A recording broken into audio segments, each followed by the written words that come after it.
And we're back. Okay. I tried to get rid of this little box here, and I couldn't during that little break.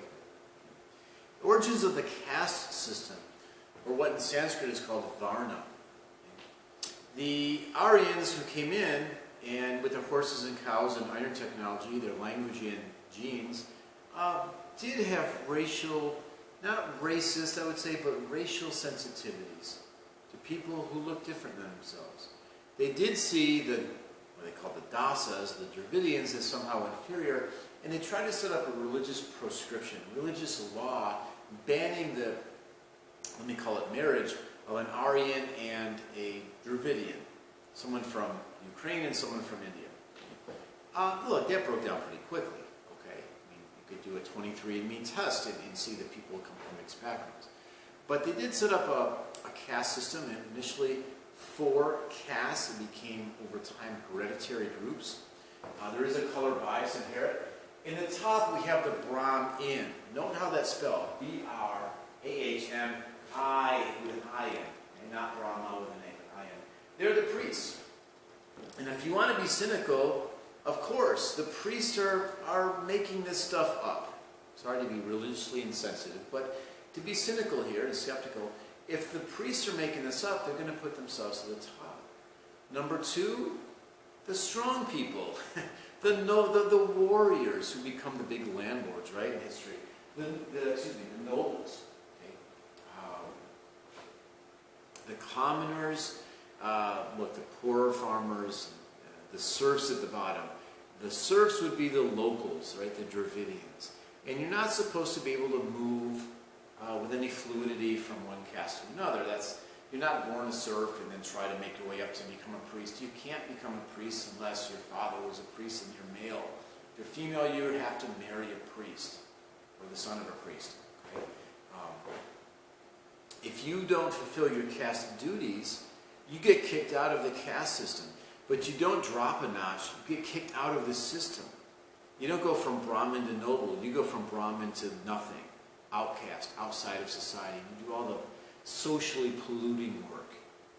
Tanning animal hides, taking care of human waste, those types of things.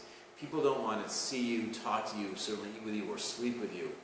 You're outside of society. In some ways, you could consider the outcast becoming a caste unto themselves. Right? Later on, as society became more complicated, right? As the Aryans and the Dravidians settled down together, especially in northern India, and agriculture becomes towns, and towns become larger, and soon we're going to need to invent writing all over again. There's going to be more complexity. So if we start off with like 4 folders, it's kind of like the inside of my computer. 4 folders is what I started with, and now I've got like thousands, right? Each folder has folders, and those folders have folders, and it's very complicated, right? But the subfolders are the jati. So whereas architects, right? I'm not a priest and I'm not a noble. I'm a commoner, but I'm more skilled. I'm the jati. Okay, I'm going to start building some towns. Each society had its own rules, or each caste had its own rules. This will be a strongly patriarchal society. Remember, when you see patriarchal, Pa, if I can use, Pa is in charge. Strongly male dominant. Still true today in rural India. This is look, the United States is not the only country that has social problems. Nations are working to deal with issues of social justice. And in India, it's largely sexism and even violence against women, okay? Especially in the rural areas. I've been to India. I was in India for a long time, a month, it seemed like a long time. Beautiful India. I loved India, not just the food, but just, I loved India, right? But as an outsider, you can see some problems. Okay? You can see social problems, just like as someone from India coming to New York, the United States, could see certainly social problems. And one of them was sexism, the treatment of women. Okay? Again, especially outside of the urban and highly educated areas. Now, India is changing today. I'm not trying to criticize India. I'm trying to be truthful as in the story. In early India, there was no public role. So we don't have queens with power. When a man married, the woman joined his family. She cut ties, at least in theory, with her own family. There are many, many, many, many stories about the new daughter-in-law being abused by her mother-in-law, even to the point of death. Okay? So women have few rights in early India. In fact, there was a practice that was honored, if not widely followed, called sauté. I need to look this up and see if it's actually Indo-European word for like burning. Because in French, I know sauté is to melt, but to melt oneself. When a husband died, the woman in early India, it'd be really nice if you just jumped in the funeral pyre, right? So bodies were not buried, they're cremated, especially in that climate. Sorry, but things kind of rot and stink quickly. Burn the body on a pyre, a pyre, which is like a campfire. And the wife was off almost always very, very much younger, a lot younger. If you jump in the fire, it'd be kind of nice, because your life is worth nothing without your husband. That was early India. Okay? Now, having said that, okay, India, even when I was a very young child, had a female head of state, a prime minister. So, take that into consideration. India, I'm not saying India is backward today. Religious change in the Vedic age. What is the Vedic age? We're going to see the rise of writing, towns and cities, but also religious transformation. The Aryans had these gods like the Greek gods. They're just big giants who have sex and drink and do all these crazy things. Zeus is like throwing lightning at people he doesn't like, or gods he doesn't like. It's frankly kind of ridiculous stuff, right? In the Dravidians probably had zoomorphic gods, gods with animal-like qualities. Female gods, we call goddesses as well. There's going to be a blending of them, but also something new is going to come out of that mixture. Okay? So Aryan religion had met the needs of migrating warring tribes, Aryan versus Aryan, but comes a time when you're drifting, comes a time to settle down, right? If you're farming, if you're growing rice and raising chickens, you're trying to build a family, why are you going to worship a god that gets drunk and throws lightning bolts? It just doesn't make sense anymore, right? Religions change if they are to survive. And new beliefs will arise. Initially, the Brahmins, the priests, have a monopoly on the faith, right? And religion became really ritualistic. Like, what do you need? I need a cure from this illness. Bring me a chicken, we'll do a ritual, we'll say a prayer, or kill the chicken, and you'll be cured. You give me the chicken, we kill it, I burn it up, I give it to my family to eat, and you're not cured. Like, this is a ripoff. I'm like, well, you must have not had your faith, right? Bring me 2 chickens next time, let's do it again. After a while, that gets old. Okay? It's ritualistic, unfulfilling, mechanical faith. Thus, by 800 BCE, so think 3,000, maybe 2,800 years ago, a religious revolution takes place. Aryan and Dravidian beliefs in many ways fuse. Holy men, Brahmins, I suppose who had some sense of morality, began to retreat into the forest. What does this all really mean? What does it mean that the chief god throws lightning bolts? What does it mean that some gods have animal qualities? What does it mean? And they came up over time with some really profound ideas through meditation. They often gathered near them. This is kind of a Bollywood photo, right? So this yogi, this teacher here, Brahmin, and is sitting near them, the Upanishads, these students, meditating on what does it all mean? And the answers, tough to do this in a couple of minutes here, it's not fair either. But the Dravidians possibly believed in reincarnation. They believed in nature spirits. We know the Aryans believed in many gods. And we start to put these things together and create something new, which would be a faith that comes through the Upanishads. The Upanishads are the teachings of these forest mystics. Mystics are individuals who, through meditation and deep prayer, try to gain a direct connection with the divine, God or the gods, the Godhead, whatever you want to call the spirit world. They began to preach and teach and write. Writing will be kind of reinvented here. Life is an illusion. This is all a dream. This is all, in some ways, a test. Hopefully your test is not like a nightmare dream. Okay, you have a test coming up. But your whole life is a test. The ultimate reality is Brahma, not Brahman. Brahmin, that's the priest, right? Brahma, this God force, the Godhead, the God beyond the gods, is the ultimate reality. It's the soul of the universe. Each person has a piece of that soul within herself or himself. And the goal is to reunite the piece of Brahma within you. I'm going to say God, which isn't technically correct, but the piece of God within you with God. Or your Atman with Brahma. That's the goal of existence. But that soul within you needs to be purified. It's dirty, right? It's weighed down by sin. All the bad stuff we've done in this life and in all the lives prior has made that soul, in a sense, dirty. And it needs to be filtered and filtered and filtered again and again and again. And how do you filter it? By living good lives. Okay? You purify your soul.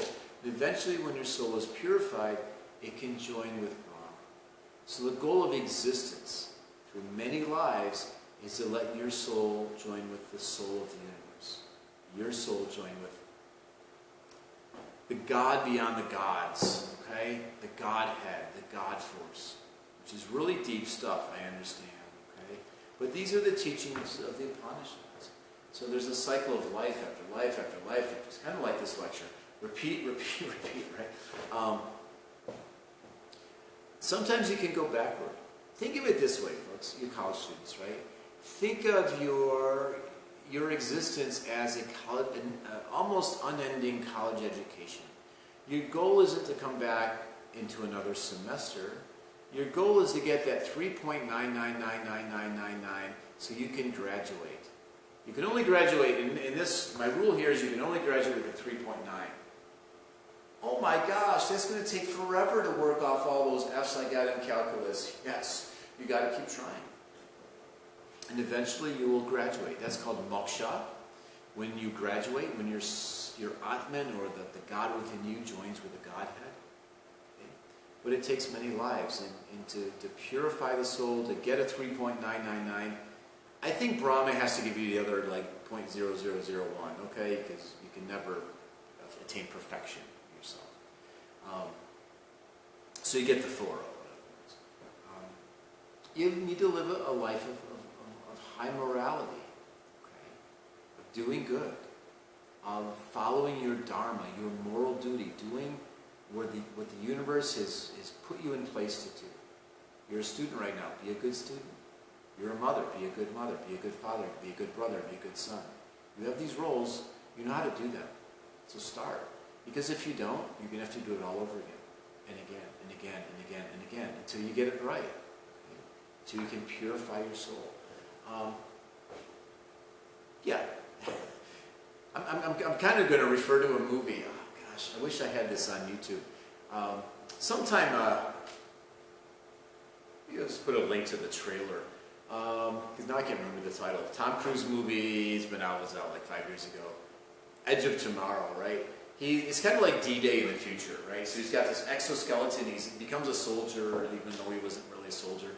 And he's got to invade France, which is like D-Day, right? So this all kind of 1944 kind of echoes here. And the evil thing is in Europe, and he's got to kill this alien, but he gets kind of in a Groundhog Day time loop, and he just has to keep getting better until he gets it done. Right?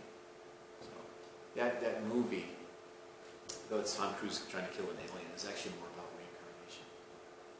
Life after life after life.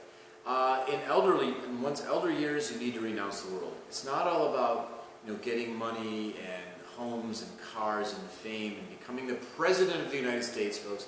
It's about giving all that up. Renouncing the world and living ascetically. Asceticism, that means severe self-denial for religious purification. You see that in other faiths, right? Maybe not so much. I mean, certainly in Islam, there's Ramadan, right? The fasting from Ramadan. In Catholicism, there's sacrifices during Lent. So if I think hard enough, there's some, at least temporary sacrifices. In Hinduism, it's once you're an older person, it's renunciation of the world. You're getting ready, hopefully not come back into another life form. And remember, you can go backwards, right? If you do something really awful you can come back and pay for your sins, so to speak. That's karma, right? You might even come back as an insect. To be human is like you've lived a lot of lives to get to where you are, so make good use of it. That would be a message of Hinduism. Now keep in mind, I'm not an expert on Hinduism. In fact, there are over 1 billion Hindus on the planet, right?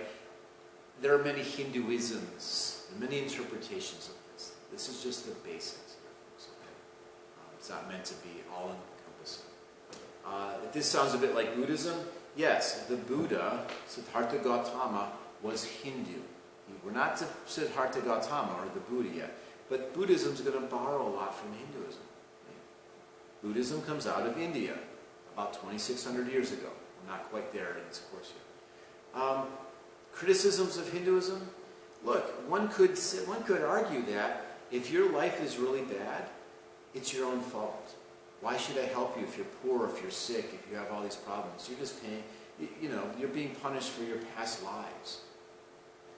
So, there's that, right? It tended to reinforce the social order. If you have a crappy life, it's not your government's fault. Don't rise up in revolution, right? It's, better luck next time. Better luck next life.